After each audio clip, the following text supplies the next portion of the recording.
Welcome, and thank you for joining us today for the 2021 hurricane season kickoff. My name is Kimberly Cristiano, and I am the city's emergency manager. Today, we have a wealth of information to share with you regarding hurricane season and how to prepare yourself, your family, and your business. And not just for hurricanes, it's for any type of emergency or disaster. We also have a guest speaker with us today that you will thoroughly enjoy and get a great wealth of information from. He is from the National Weather Service. But before we go any further, I would like to bring up our leader, someone who has led us through the last challenging year, one of the most, if not the most challenging years for this city, our mayor, Rex Harden.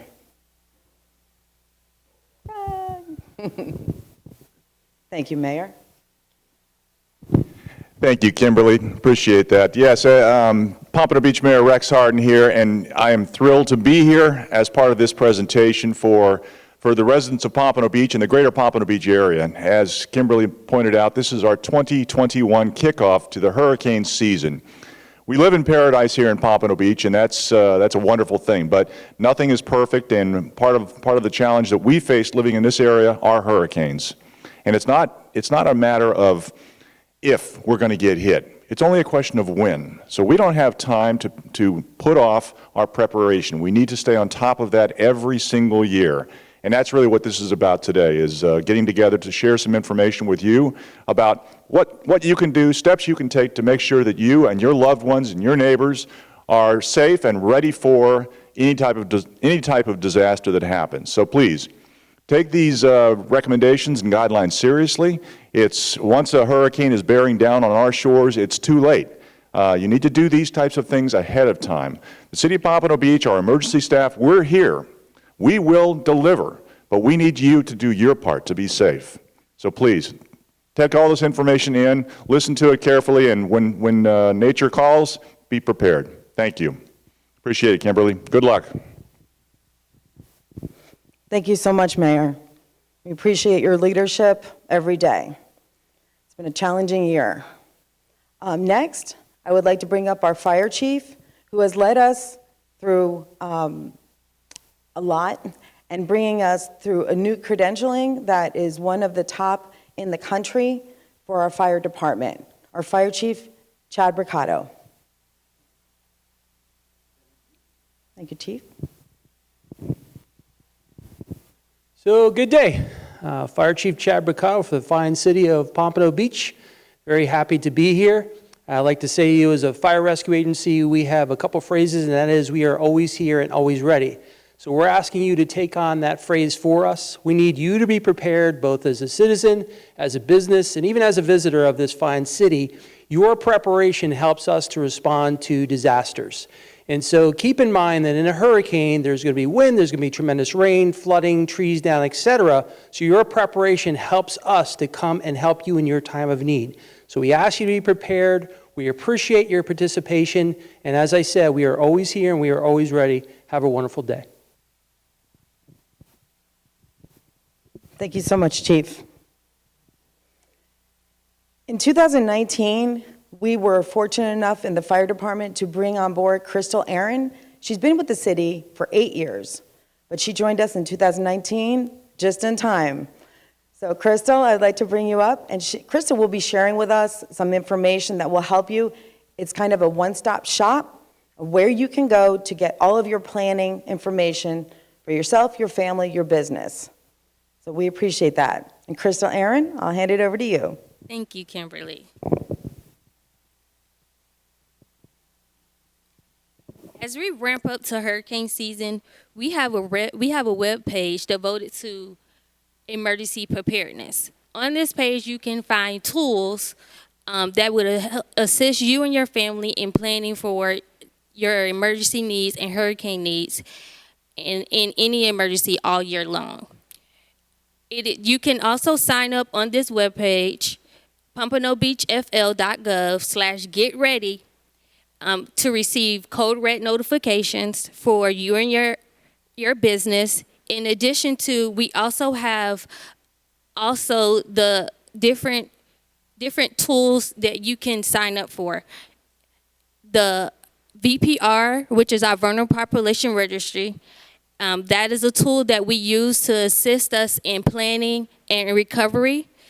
You qualify for the VPR registry if you are at risk to a disability, any health issue, a health issue, and you elect to stay at home during a hurricane or any other emergency. So please sign up if you qualify. Also on this webpage, you will find our sandbag policy, as well as information about different programs and links to the hurricane map.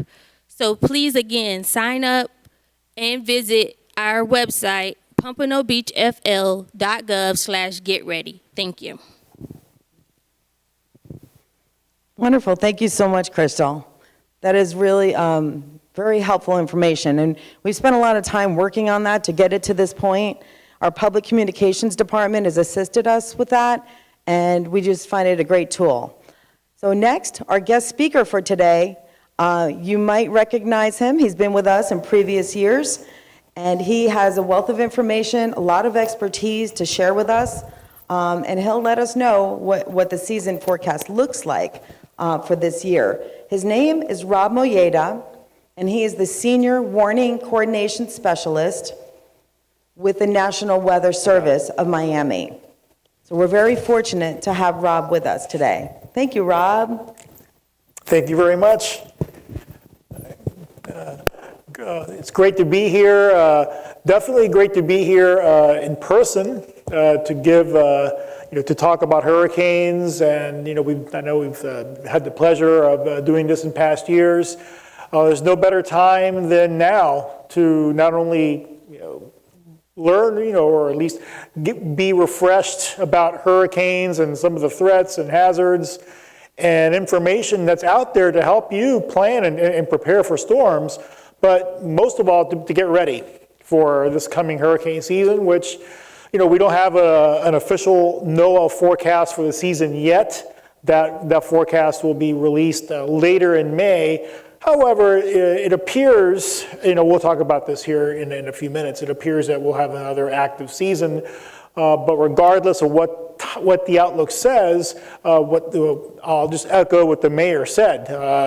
We are in a hurricane-prone area, so it's not really a matter of if, it's a matter of when, whether it's this year, next year, or several years down the road. If you live here long enough, you will at some point get threatened, if not even directly impacted by a storm. So it's just so important to know where to get the information and use the information to help you plan for a storm, for your safety, your family's safety, etc. So I don't want to spend too much time going back to 2020. 2020 was a bad year in many aspects, but including hurricanes in the Atlantic Ocean. 2020 was a record-breaking year. As far as number of named storms, we had 30 named storms in the entire Atlantic Ocean during the 2020 hurricane season, and that set a record for the highest or the most storms in any one season. We had 13 of those were hurricanes. 6 of those were major hurricanes, which those in and itself weren't record-breaking, but they were still above normal. But we had 12 U.S. landfalls. So 12 of the 30 storms, 12 made landfall somewhere in the United States, and 6 of those made landfall as hurricanes. So the U.S. definitely was impacted. And when we talk about the United States, really the area that got hit the hardest was Louisiana. You may remember, I think there were 5 storms that made landfall in Louisiana last year. And Louisiana is not as big of a state as Florida. So, they were, certainly in the crosshairs of, in 2020 from tropical storms and hurricanes. Now, in South Florida, we really didn't have any major impacts. We did get hit by 2 tropical storms, Tropical Storm Sally and Tropical Storm Ada. We were also barely missed off to the east by Hurricane Isaias. That was a little bit earlier in the hurricane season. So really, compared to other areas, we got by fairly well off. However, it doesn't mean that we didn't have any impacts, but which we'll talk about that here as well. This is just kind of like a snapshot or a slide showing satellite pictures of each of the hurricanes, just kind of, hurricanes and tropical storms. So, just kind of, it's sort of like it's a good visual summarizing the 2020 hurricane season. I mean, we could go through the numbers all day long, so I'm not going to spend too much time with the numbers more than we've already have. Again, just to mention that, it was a record-breaking year. We had, in the month of September alone, we had 10 storms that formed. September is our busiest month when it comes to overall activity, but even for that, even considering September being the most active month, 10 storms that formed in that month alone, that's a record for any one calendar month. And we flew a bunch of Hurricane Hunter missions. We send those planes out there to go into the storms, and those planes give us critical information that helps us to better forecast storms. So, they were certainly put to the test, and I think they certainly passed with flying colors.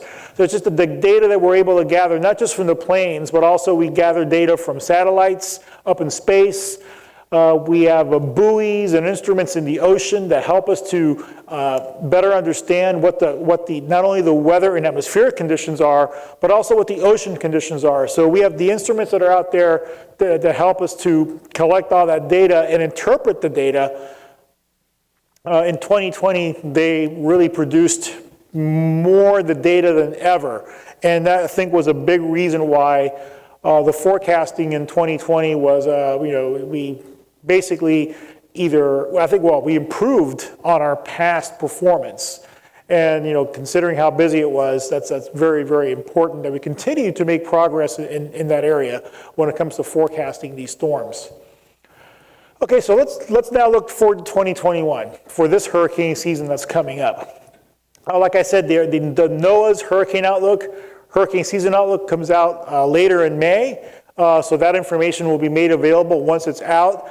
But we can look at some of the patterns that we think will be key as far as determining what type of activity we expect. And it looks like things are generally pointing towards a more active than normal season. So we look at things like the El Nino or La Nina, which is one of the, El Nino or La Nina, either one of those are recurring cycles that will occur or about maybe every 3 to 7 years. So last season we had a La Nina, which was one of the key contributors to the hyperactive season. Now we don't expect La Nina to be around this year, or at least it's probably about a 40% chance that it could come back. So there is a chance that La Nina could once again be a factor this hurricane season, which, if that were to be the case, it could contribute to an above normal season. But one of the things that I've been hearing a lot is this year going to be like 2020? Is 2020 the new normal when it comes to hurricane activity? And really, what I would say now, based on what we understand and what we know, is that, to have a repeat of a hurricane season that was as active as last year, a record-breaking season in many ways, it's very, very difficult, very, very hard to duplicate that, to have that 2 years in a row. I mean, we've never seen that 2 years in a row. And again, our data, our experience is limited, but, we go back over 100 years, we've never seen 30 storms occur 2 years in a row. So, it's highly, highly unlikely we're going to have that level of activity again in 2021. And I don't think it's not going to be the average that we're going to have, 25, 30 storms every year. However, again, like I said before, we have to be ready every year. No matter what that outlook may say or not say regarding hurricanes in the Atlantic Ocean. So this graph just kind of more specifically addressing this El Nino and La Nina, which El Nino La Nina is the blue bar. So these bars basically are telling us what are the chances that this La Nina pattern will return during the hurricane season, which again leads to more active or higher levels of activity in the Atlantic Ocean. So right now it's at about 40% chance. So in other words, there is a chance, but there are other factors too. In other words, it's not just about one thing. We look at ocean and temperature patterns across the Atlantic Ocean, compare those to previous years that have had similar conditions.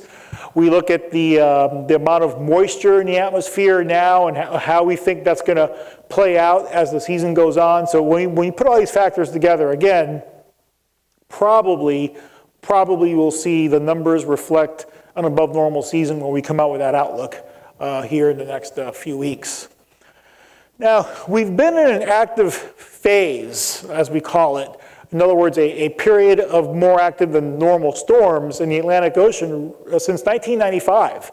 So this is nothing new as far as a period of above normal activity is concerned. Before 1995, we had about a 25-year period where it was actually below normal. So we're talking the decades of the 70s and 80s primarily, and even in the early 90s, we had many of the hurricane seasons were actually, had a low number of storms. But since 1995, that certainly changed. And we don't see any signs of that ending, at least not this year. These cycles tend to last about 20 to 40 years, these active and less active cycles. We don't know when this current active period is going to end. Based on its current duration, about 25, 26 years, it might not be lasting much longer, but we really don't know. We don't know when it's going to end. Like I said, there's nothing now that tells us that it's going to be ending, at least this year.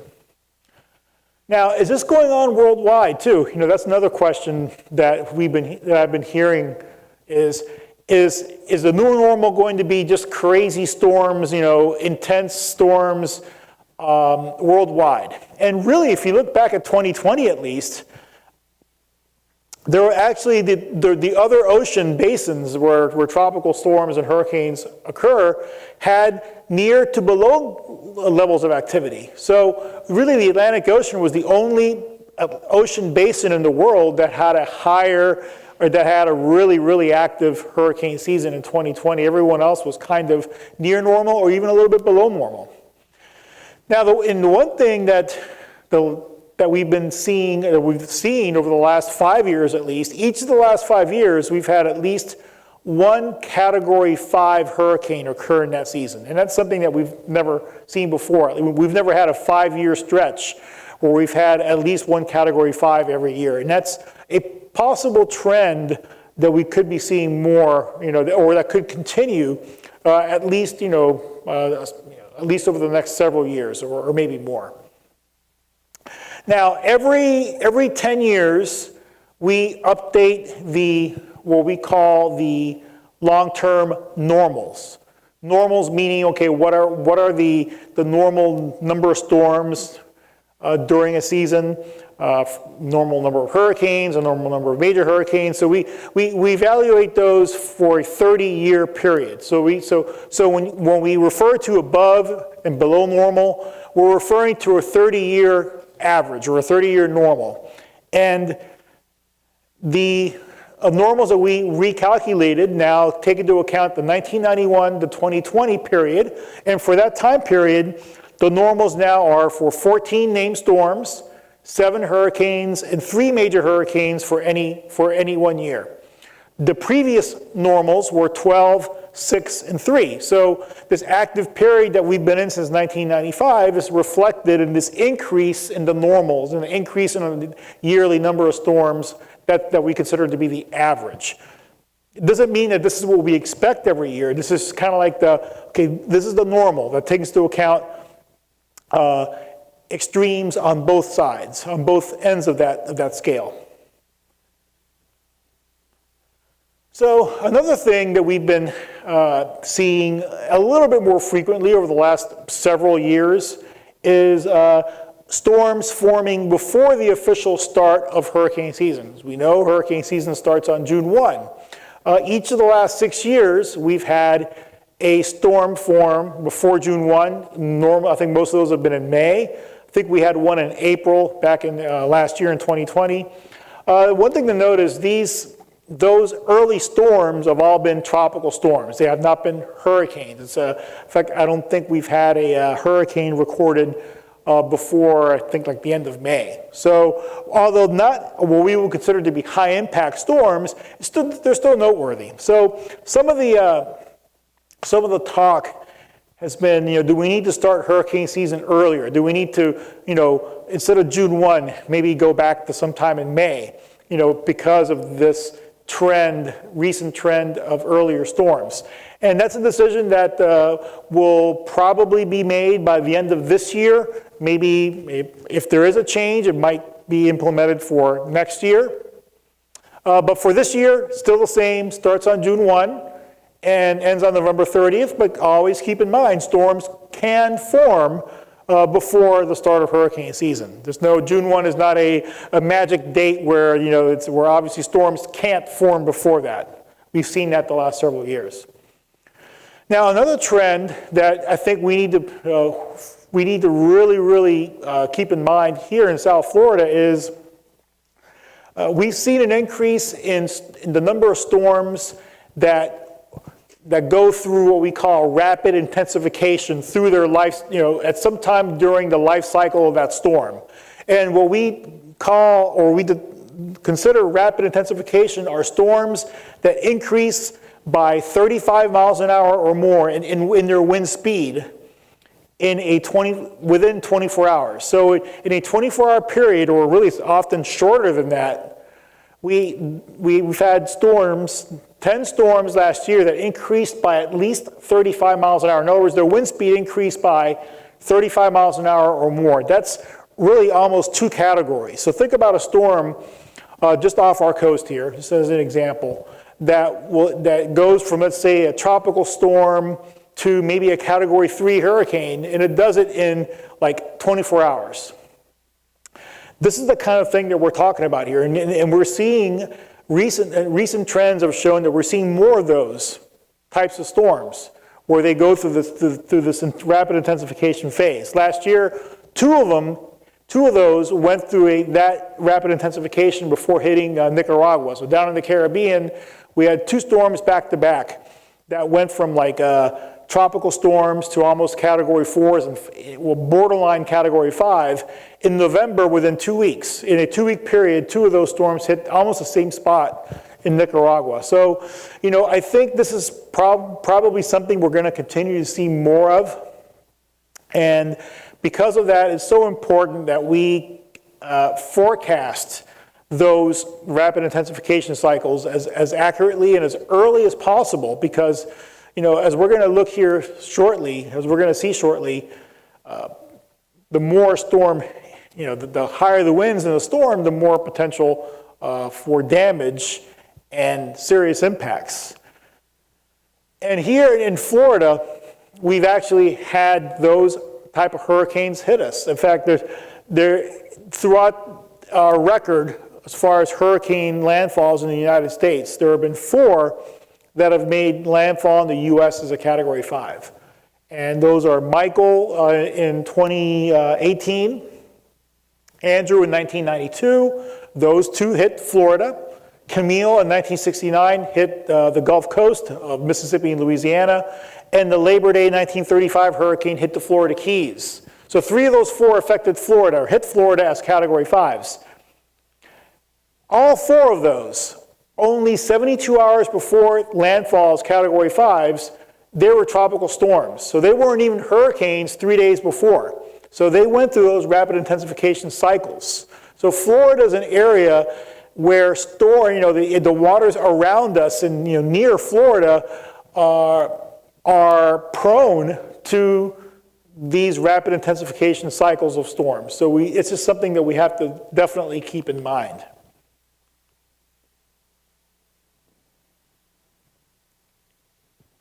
So a couple of changes, or I would say maybe new things coming up here for this year. The Atlantic tropical weather outlook, so these are the routine daily tropical weather outlooks that we release several times a day. Normally they start June 1. Well, this year we decided, well, let's start those May 15th. So we're not starting the season earlier, but we're starting to send out these forecasts, these outlooks earlier. So starting May 15, you're going to start to get our routine tropical weather outlooks. And that's, again, in case we have an early developing storm like we've had the last 6 years. Also, of course, last year, you may remember, we went into the Greek alphabet because we went to 30 storms, and we only have 21 names in our normal list, so we had to go pretty deep into the Greek alphabet. Well, we're no longer going to use the Greek alphabet. The decision was made earlier this year to then go to an alternate name list. That's, again, their names, they're, I guess, more, similar to the languages of the names that we use in our regular hurricane season lists. Storm surge and the information that we provide for storm surge is really important, and I'm going to focus on that as we go through the presentation here. And there is a graphic that we're going to be, that we used it, or we started publishing it on the website in 2020, that we're going to continue to do this year on the Hurricane Center's website, hurricanes.gov. And these maps for when we have landfalling or storms that are threatening land, these maps indicate the peak height that water could reach, again, storm surge, that water could reach somewhere within those specified areas. And there's cities basically, and then between each location there's a storm surge or a flooding value. So these values you see there are again represent the peak height that water levels could reach somewhere within those specified areas. And these, again, are part of the storm surge forecast that we produce with every forecast of a storm that's threatening or approaching land. It doesn't mean that every single location within those points is going to have the same water levels. It means that there's that potential for somewhere within those points where water levels could reach, for example, or 3 to 5 feet or 4 to 7 feet. And that's water levels above ground.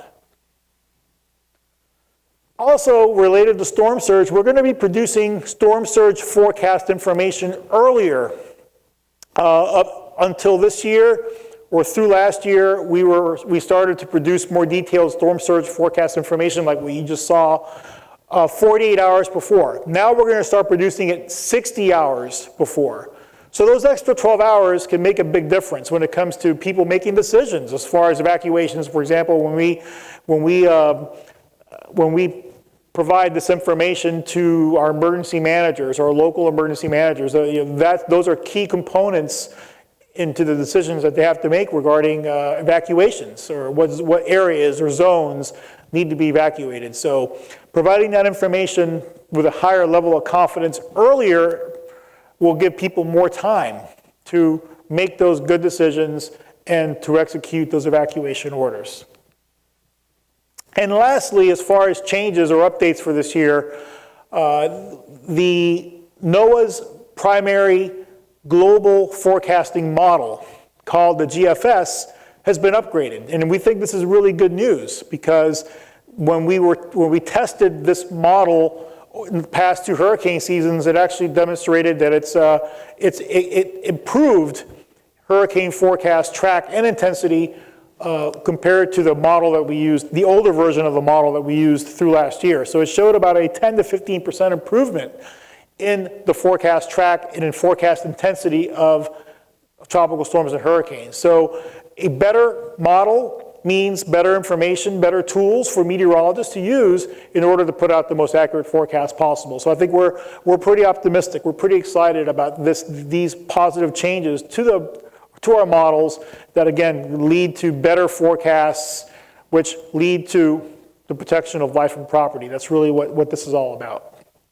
So I can talk about this kind of stuff all day, but I think if we had to condense it into one image, as far as what we should do as a community here in Pompano Beach and really everywhere in South Florida, is to remember that we are in a very hurricane-prone area.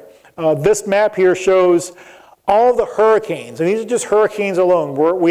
I took out tropical storms from this, just to show you the hurricanes. that the center of those hurricanes have tracked within 50 miles of Pompano Beach. There have been a total of 33. This goes back to 1865. So it's not a every year occurrence, of course, but still 33 hurricanes passing that close to Pompano Beach, if not right over Pompano Beach. It's among the highest rates in the entire country, along our coastline. So again, it just shows you that we just need to be ready. We need to be ready every year, whether it's an active year, below normal year, etc. Now, as we always say when we talk about hurricanes and hurricane awareness and preparedness, is to remember that hurricanes bring, and tropical storms as well, bring more than one type of hazard. So we know about the wind, but we also have to keep in mind the potential dangers from the water, from flooding, from rainfall, and of course from storm surge as well. So when a hurricane is threatening or makes landfall in our area, we can expect to see any one of these, or even all of those, depending on what area you're in. So storm surge, wind, flooding rains, tornadoes in some of those outer rain bands, and strong waves or rough surf and rip currents along the coastline. Now the wind, understandably so, gets a lot of the headlines. That's what we categorize, that's what we base the category of the storm off of, whether we call it a tropical storm, a hurricane, or whatever category that hurricane is. So we certainly want to remember the dangers that the winds can pose. And these are the 5 categories that make up the Stafford-Simpson hurricane scale. So once storms reach hurricane strength or reach winds of at least 74 miles an hour, then these categories apply to that. So when we go from category 1, which is still a significant storm with the potential of producing quite a bit of damage, but then we go up the scale to 5. As we go up the scale, the damage potential increases, and it actually increases very, very rapidly. It increases exponentially. So from a category 1 to a 2, there's a 10 times, or there's a damage potential that increases by 10, by a factor of 10. When you go from a 2 to a 3, that increases by 50 times. And you can see as you get to a 5, it's 500 times greater. And that's just an incredible increase in the damage potential, just going from one category to the next. And this is why major hurricanes, even though they account for only about 21% of all the U.S. historic landfalls, they account for over 80% of all the damage, because they just, when category 3s, 4s, and 5s hit, they always produce massive amounts of damage. So wind is very important, of course, but we don't want to lose sight of the other factors. We don't want to lose sight of the flooding potential, especially here in South Florida. We have a double flood threat: the storm surge, because we're a coastal community, but also from rainfall. And both of those can occur with one storm.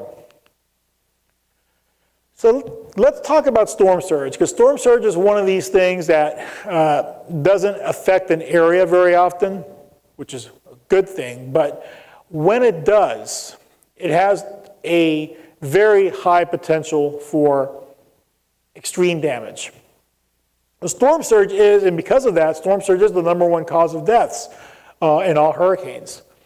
Storm surge is basically the increase in the water level of the ocean as storms approach and then make landfall. So it's basically what we call a storm tide, or an extreme tide that accompanies a storm as it's approaching landfall or passes close enough to our area. So it's an abnormal rise of water generated by the storm's winds that's pushed onshore by the landfalling tropical storm or hurricane, which is over and above the astronomical tide. So we're not just looking at the increase in the water level, we're also dealing with waves on top of that. So imagine on a normal day, you go to the ocean, you go to the beach, and you see the water, and of course there's waves on top. The higher the winds, or the stronger the winds, the bigger those waves are. Think about that same situation, but increase that water level by 6, 7, 8 feet. All of a sudden, and then waves that are very high and rough on top of that could be a few feet higher. And that water doesn't just stop at the shoreline. That water is going to be pushed inland. And because the water levels are higher already and moving with greater momentum, moving faster, being pushed on shore, that water is going to penetrate inland much farther, obviously, than it normally does, and it'll inundate areas that you would never imagine would be inundated by ocean water. So that's where we talk about storm surge. And these pictures here show some recent storm surge, recent impacts of storm surge for Hurricane Michael in the Florida Panhandle in 2018 in the left. And then the right picture is Hurricane Ike in Texas in September of 2008. Very similar landscape. We're talking water, several feet, maybe over 10 feet of water in these cases, swept over these areas and basically just, wiped out almost everything there, except for maybe just a few structures that managed for, one reason or another managed to stay intact. Incredible amount of power in the water. So that's why our advice is always run from the water, hide from the wind. So this deals with evacuation or not being in an area where there is storm surge forecast to occur. So when we consider the evacuation zones, hopefully we're all familiar with these evacuation zones. If not, certainly encourage that you do so when you go to the city website, or you can also go to the county's website, Broward County website. This information is on there. And in Broward County, the evacuation zones are pretty easy to remember. There's two zones. There's Zone A, which is the barrier island, so the beaches east of the Intracoastal Waterway, and Zone B is west of the Intracoastal to US 1. So if you live east of US 1, you're in either one of those you're in any of those two evacuation zones. So if you're in those areas, you live or work in those areas, evacuation has to be part of your hurricane plan.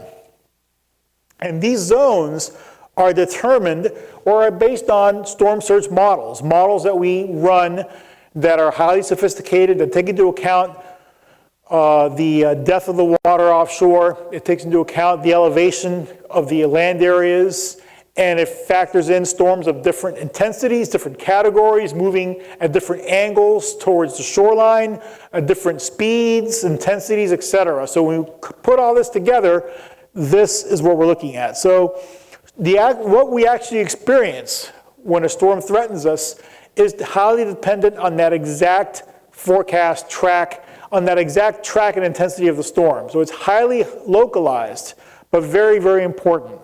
And because there's highly localized, a few miles can make a huge difference. So I'm going to show you a couple of examples of that. At least apply here to Pompano Beach. So for example, back in 1992, we had Hurricane Andrew. Hurricane Andrew was a Category 5 hurricane that made landfall in the southern Miami-Dade County near Homestead. Quite a ways, a good way south of us. Not too close to us here in Pompano Beach. But it really wasn't that far away either. So if you consider the big picture at least. So the purple line with the purple circles, that's the track that the center of the storm took. Pompano Beach is up there kind of in that little orange area there in the middle of the map. And the red oval that had just popped up there, that's an area that got right along the shoreline or near the shoreline, got anywhere from 5 to as high as 15 feet of storm surge right near the shoreline. Now, imagine if Andrew would have taken a track a little bit more to the north. Let's say Andrew's track would have been maybe 30 miles farther north, which was a realistic, very realistic scenario. 30 miles when it comes to hurricanes is not that much. 30 miles would have brought that high storm surge very close to Pompano Beach, if not even right over us. That's all it would have taken. So we had a very close call with Hurricane Andrew, not just from the winds, but also from the storm surge. Let's consider another scenario. 2017, we had Hurricane Irma. That's probably the last hurricane that really had an impact here in Pompano Beach and South Florida in general. That storm was a bit farther away. However, Irma was a very large storm. So even though the center of the storm was maybe about 100 miles west of us, the impacts were definitely felt. So we had near hurricane force winds. We even had storm surge of about 2 to 3 feet right along the shoreline, right along the beachfront here in Pompano Beach and other parts of Broward County. So imagine, let's say, a track, if Irma would have tracked even 40 or 50 miles closer, which again, is not that much. 40, 50 miles when it comes to hurricanes is a very, very small difference. That would have brought a lot more storm surge along the shoreline, and that water would have penetrated farther inland. So it wouldn't have just stayed right along the immediate shoreline. It would have extended probably over the barrier island, maybe even gone past the intercoastal over into part of the mainland. So really, these close calls, have been in our favor, but there's no guarantee that the next storm is going to miss us. There's no guarantee that the next one's going to be just like the previous ones. We just have to be very, very mindful of that and consider that each storm, every storm that threatens us has that potential of producing a big storm surge. So this kind of gives you just these next couple of maps here should give you an idea of what the potential storm surge could be for different category storms. So once we get to the higher categories, a category 3, for example, we're talking inundation that could be as high as 3 feet above ground across parts of the barrier island, the intercoastal waterway areas, and also along some of the major canals that connect into the intercoastal waterway. As we go up to, let's say, a category 4 hurricane that makes landfall right over our area, we're talking, a slight inland spread, more spreading farther inland, where we could even see a few areas that could get an inundation as high as 3 to 6 feet with a category 4. Now we go to category 5, then we're really expanding the area of potential flooding, significant flooding. It could even be as high as 6 feet over large parts of the barrier island and the intercoastal waterway areas, and even as far west as I-95. It's not unreasonable to think that there could be at least, a couple feet, in some areas. So, it's maybe hard to envision that if you're in an area that hasn't gotten storm surge in a very, very long time. But we did, if you go back to 1947, if you're some longtime residents may have been around back then in 1947, where we had a category 4 that made a direct landfall right almost very close to Pompano Beach. And because it was a direct landfall of a category 4, the storm surge was reported to have wiped out A1A and spread as far west as US 1, pretty much what we're showing here in these maps. So these aren't just models, these aren't just theoretical scenarios, these events have occurred in the past. It's been a very long time. But we don't want to lose sight of the fact that even though I've never had flooding in my neighborhood, I'm not going to evacuate because it's just unrealistic. Well, unfortunately, it is. It is realistic. Doesn't mean it's guaranteed to happen every year. It's again a very low probability of occurrence. But when it does occur, the level of impact can be massive and deadly, as we've shown here before. So another thing that we always like to remind people of is don't take those tropical storms in category 1s lightly. In other words, take every storm seriously. If we just consider category 1 hurricanes, they've caused a lot of damage in recent years in the United States, and mainly as a result of flooding. In fact, here are some actual stats on that, where since 2010, Category 1 hurricanes have caused 175 direct deaths and over $100 billion in damage. Just Category 1 hurricanes, not categories 3 or 4s or 5s.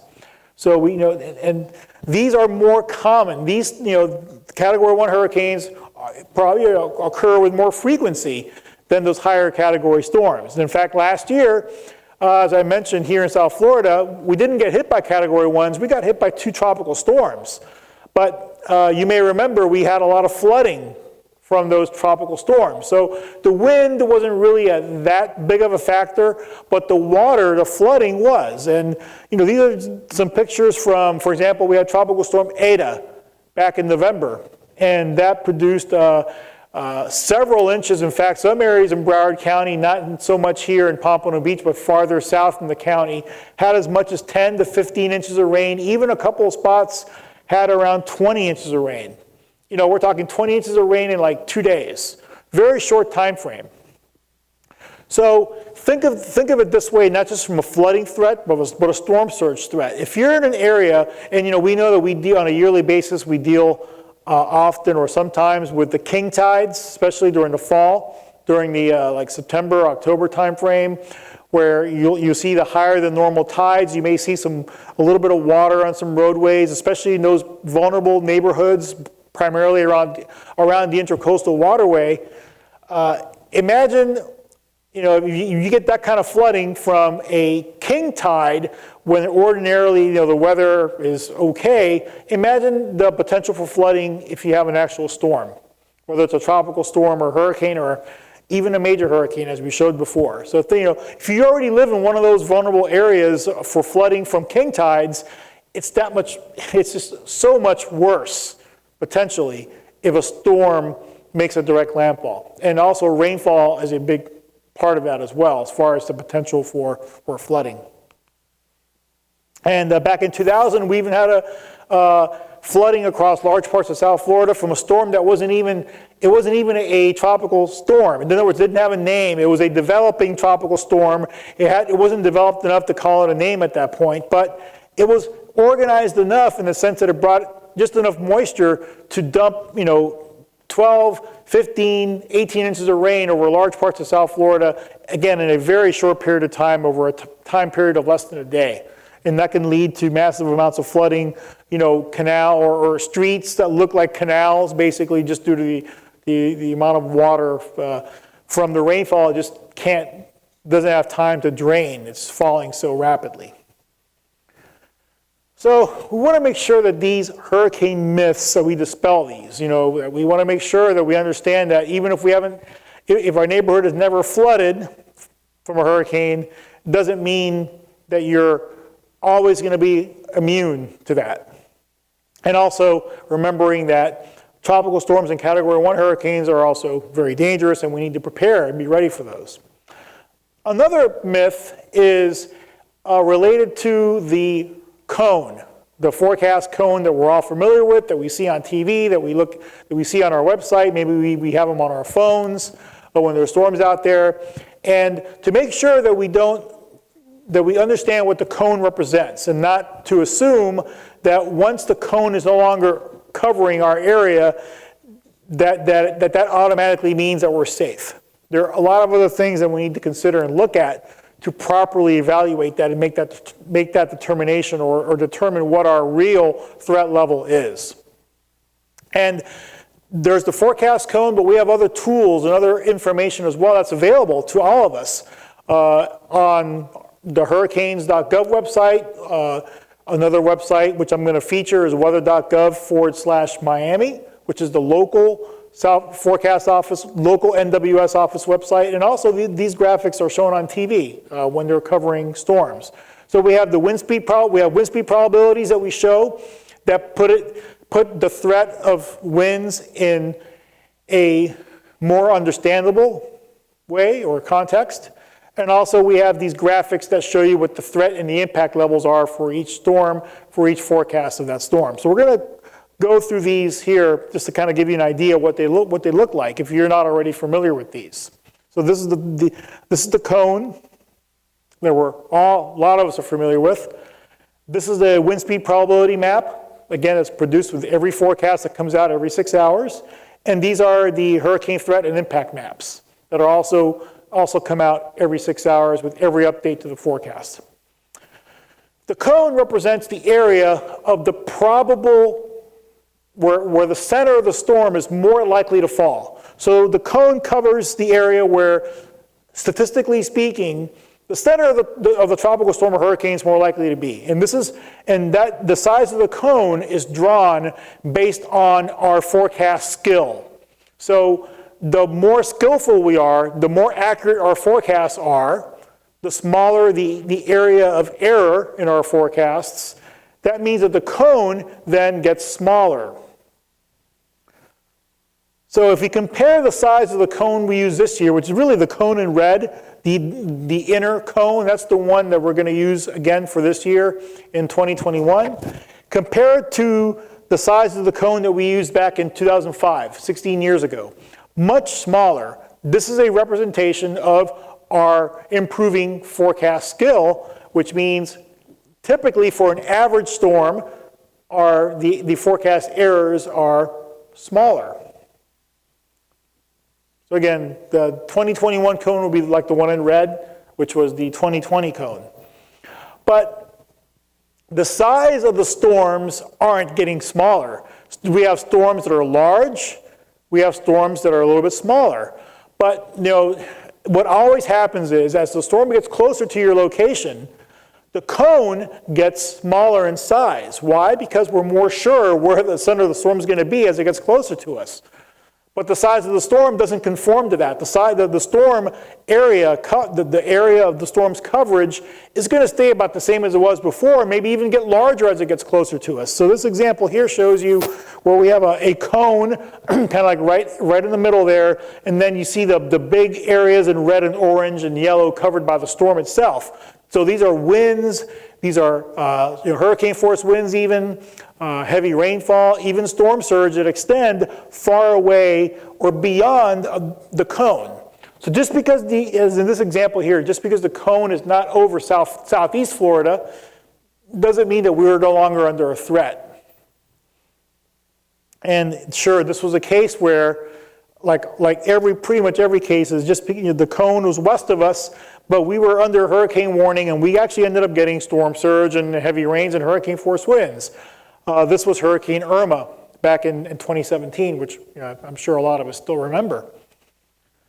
So what we want people to focus on when it comes to the cone, what we want you to take away from it is use it correctly. Use it for what it's really trying to tell you. What the cone is really telling us is what's the area where for a normal storm, for a storm in which we have a kind of a normal or average level of skill forecasting it, where the center of the storm is more likely to be, somewhere within the area inside the cone. So this example here is a cone that's touching South Florida for a storm that's about 5 days away. So what this map is telling us is that, and this one as well, very similar, about 5 days away, already the cone is beginning to touch South Florida. This is really telling us that there's a potential at least, that in maybe a 4 to 5 day period, the center of the storm, or we could have a storm somewhere in our vicinity. It's not maybe a high level of threat at that time, but there's an increasing threat. There's some threat. So this is a good time to make sure that your hurricane supplies are in order. May not be the time yet to put your hurricane plan into action, but make sure that your supplies are in order. Make sure your plan is ready to be implemented if conditions change. This is not the time to come up with a plan, or this is not the time to all of a sudden get everything you need, because even 4 to 5 days, that's still the time frame is beginning to get shorter. Because if this trend continues and then the storm gets closer to us, when we start getting into the white part of the cone, then we're maybe only about 3 days away. The level of certainty is increasing that the storm is going to have an impact on us. So at this point, this is really when normally when the white part of the cone, the inner part of the cone starts getting or close to us or touching South Florida, that's the watch, whether it's a hurricane watch or a storm surge watch, will likely be implemented shortly thereafter. And that's really when the actions need to be taken. That's when your hurricane plan needs to be implemented. So use the cone this is, one way that I recommend that you use the cone to kind of give you an idea of what our general threat level is as the storm gets closer to us. But once the storm gets really within about 24, 36 hours, then the cone starts losing its original meaning, if you will. It's because it's not, again, when we start getting to the 24, 36 hour period, we're then to the point where we're much more, we're at least more sure of whether we're going to get directly impacted or not. And if we are going to get directly impacted, what are those impacts going to be? So that's what we need to be focusing on at that point, not strictly just where that cone is, because the cone gets smaller, but the area of impacts does not shrink as it gets closer to us. So there's additional information out there that can help us to make a better assessment of what our threat is at that time, and this is what I'm going to show you here over the next few slides. So the forecast cone tells you where the center of the storm is most likely to go, only the center, not the entire area covered by the storm. And it also gives us an idea of what the forecast intensity of the storm is going to be. But it does not tell us, does not give us any details on the other aspects of the storm. It doesn't give us any information on the other hazards, like how much flooding we might get, how much storm surge, how much rainfall, etc. It doesn't give us any information on the size of the storm. The cone is like a one-size-fits-all. So we use the same size cone for every storm in that hurricane season. Doesn't matter whether the storm is a Category 5 or a tropical storm, the cone size never changes. So wind speeds, we're using these wind speed probabilities. Again, with these wind speed probability maps are on the Hurricane Center, hurricanes.gov website, and the National Weather Service Miami website, weather.gov/Miami.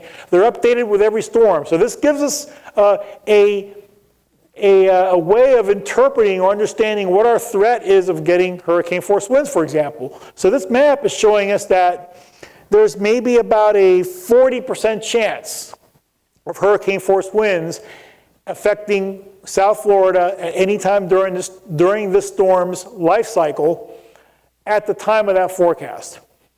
So for example, if you have, let's say we have a 25% chance of hurricane force winds, that's about a 1 in 4 chance. So we could translate those probabilities into, let's say, an odds. There's a 1 in 4 chance. It may not seem like a high chance, but think about it. A 1 in 4 chance of hurricane force winds, which are very strong, damaging winds, is not the same level of threat that a 1 in 4 chance of seeing rain on any given day is. The level of impact, the risk, is much higher if we actually get the hurricane force winds as opposed to whether we just get a simple rain shower, using the same, even though the probabilities of those that were in this example are the same. So these wind speed probabilities are good to track to see if those probabilities are increasing, decreasing, in other words, what the trends are in those probabilities as time goes on and as the storm gets closer to us. So really, it's all about, for us, for our preparedness, for a good risk assessment when the storm is out there, it's really about these things here. The timing of the winds, when are the winds going to arrive, how strong will the wind be, how much rainfall, how much storm surge. So really overall is, what is our threat? What is my threat? Or what is the threat to my community from this storm? Which the cone only tells us partially. It doesn't tell us the entire thing. So we use an approach that considers a range of scenarios when we're trying to convey, or when we convey this information to you, what your threat level actually is from the different hazards of the storm. So we just don't consider one scenario. In other words, we know we have the forecast out there. The official forecast is the one with the cone. That's the most likely scenario. What we consider to be, that's the forecast, that's the meteorologist's best forecast, reflecting what we think is more likely to occur. But is it a guarantee? Absolutely not. That's why we have to consider other scenarios. We have to consider not only a most likely scenario based on the official forecast, but also what is a reasonable worst case scenario? Let's say the storm changes track. Let's say it starts moving or shifts and gets closer to us. Well, what do we do there? If we're just going off of a one scenario, we can get easily caught off guard if the storm changes track. So that's why we consider a range of potential scenarios. So don't always assume that the official forecast will be highly accurate. Many times it is, but don't assume that it's always going to be like that. Even a slightly worse than normal forecast, maybe we're just a little bit off, more than we normally are, can lead to a reasonable worst case scenario that can worsen your conditions a lot more than if the storm had stayed on its forecast track. So that's why we consider a reasonable worst case scenario when we are conveying potential hazard information to you as far as what the different threat levels could be from each one of our hazards. So we do a threat assessment for each one of the 4 hazards that we talked about earlier: the wind, the storm surge, the rainfall, flooding, and tornadoes. So we take into account the storm's characteristics, what the storm's shape and size and structure is. We take into account the forecast track of the storm, but we also take into account the different potential scenarios that could bring the storm closer to us. And the reasonable worst case scenario from all of those different potential scenarios is what we depict on these maps. So these maps depict different threat levels that correspond to the level of action or the level of threat that you should be prepared for, which then translates to the action that you should take based on those threats. So these hurricane threat and impact graphics give you a whole picture of the potential threat levels, not just a rather vague map, but actually show you what the threat levels are for your location for each of the 4 main hazards. And these maps are updated every 6 hours. With every forecast that's put out, we reevaluate and we produce updated and brand new maps. That again, for each of the threat levels, for each of the hazards, we assign a threat level that's scientifically based on the current forecast, taking into account a reasonable worst case scenario, not an absolute worst case, but a reasonable worst case, giving us that kind of safety margin, if you will. That's really what we like to refer to. This is your safety margin. This is what you should be preparing for. And if you do prepare for this level, then there's a very, very high chance that you're going to be adequately prepared for the storm and you're not going to be underprepared. That's really the bottom line when it comes to these maps. So these maps answer the question in many ways: to what extent should I make my preparation? So what should I be preparing for? Not necessarily what I'm going to get, but what could I get if the storm again presents follows a scenario that's more towards the worst case end. So this information, these graphics, and everything else we've talked about is available on weather.gov/Miami. These local maps that give you a local threat assessment. We have a couple of links where you can get that information. There's a tropical weather link at the bottom right of the page, but we're also going to feature these on the top of the page as well, so you can easily find them. And these maps, these graphics are also shown on TV. These maps are shared with our emergency managers. They're also shared with our TV meteorologists, and they show these maps. They show them so that you can, they can properly convey the level of threat, the level of action that we should take based on the potential threat that's out there from a storm. So finally, how can we find out when? Because the timing is very important. We need to know what to prepare for, but when should we be done preparing for it? And for that, we have these graphics that are called the time of arrival graphics. So these graphics kind of look like the cone, but instead of a cone, it's showing you the wind speed probabilities, and then inside those wind speed probabilities, there are lines that correspond to a day and time when it is either the earliest reasonable time of arrival of these tropical storm force strong winds, or the most likely arrival time of the winds. So, Using both of these can help you determine by when you need to be ready. Now, for overall community preparedness, we use the earliest reasonable time.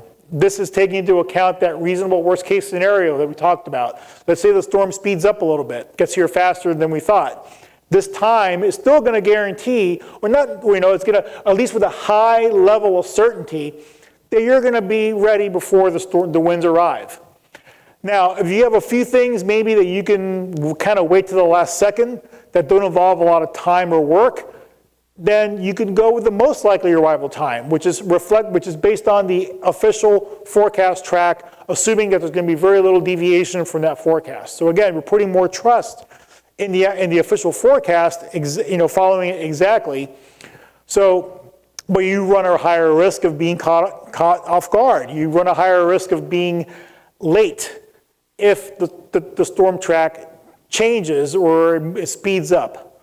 So keep that in mind. Both are good, but understand that the earliest reasonable time is the one that is going to give you a much higher chance of being ready and being safe before the winds of the storm arrive.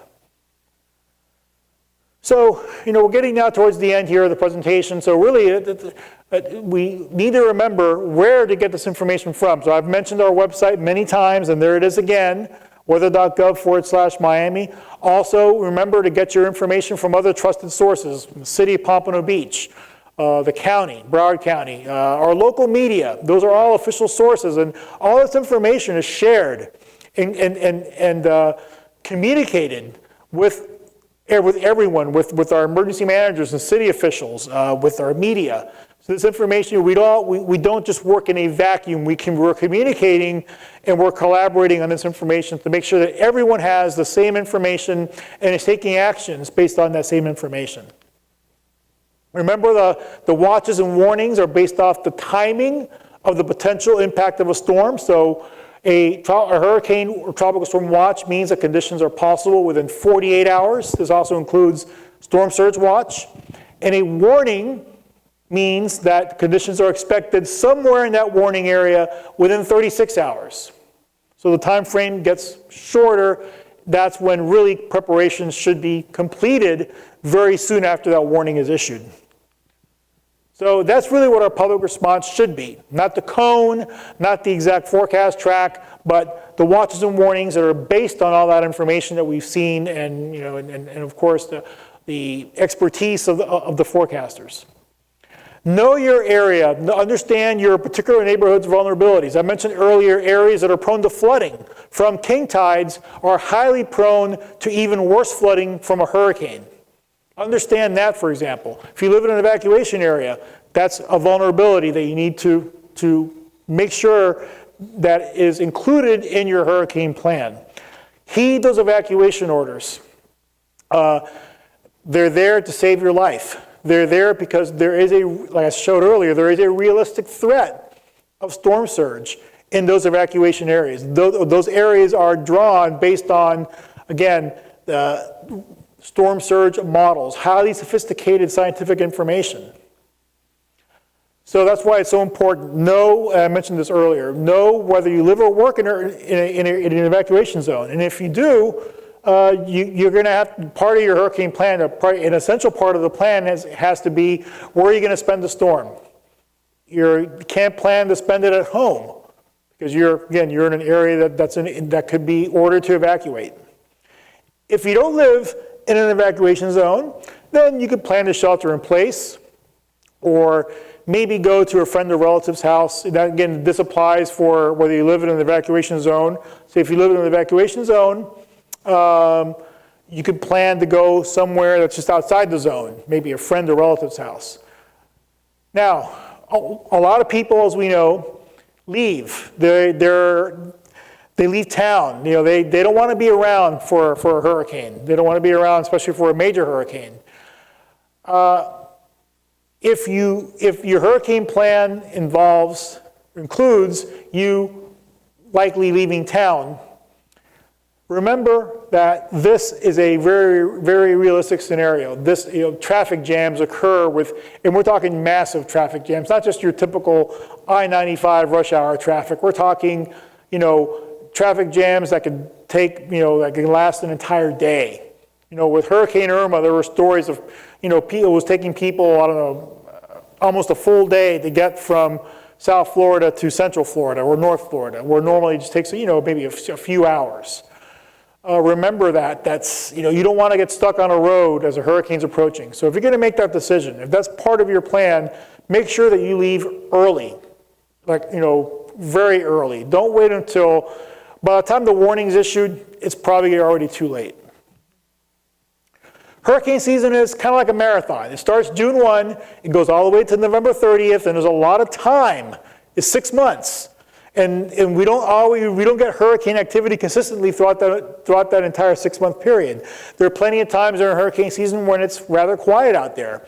But don't get lulled into a sense of complacency. Remember, once you're ready, just stay the course, slow and steady.